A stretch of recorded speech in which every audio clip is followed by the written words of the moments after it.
Palm off, uncovered. Understand it in minutes. Hello, English learners.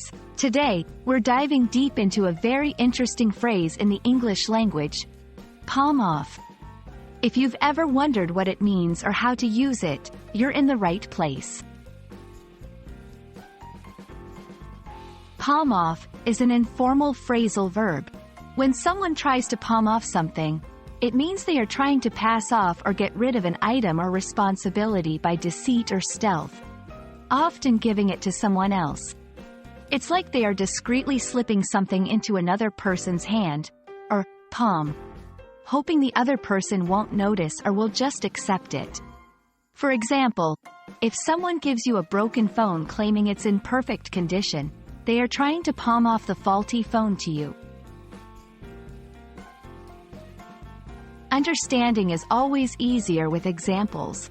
Let's see the phrase, palm off, in action. 1. Sarah tried to palm off her chores on her younger brother.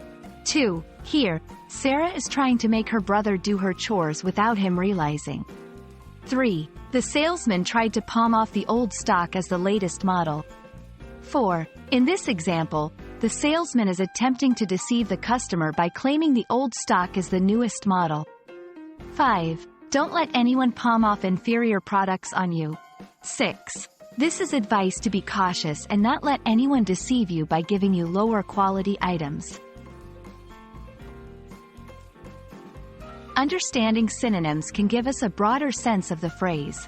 Some synonyms for palm off include pass off, unload, fob off. Each of these synonyms carries a similar meaning of deceiving someone into accepting something undesirable or passing a responsibility onto someone else.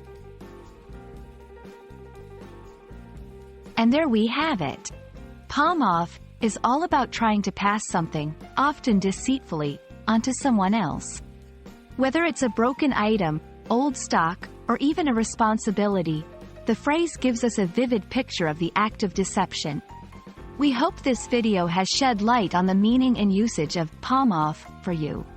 Remember, English is full of intriguing phrases like this, and every phrase has its own story. Keep exploring and happy learning!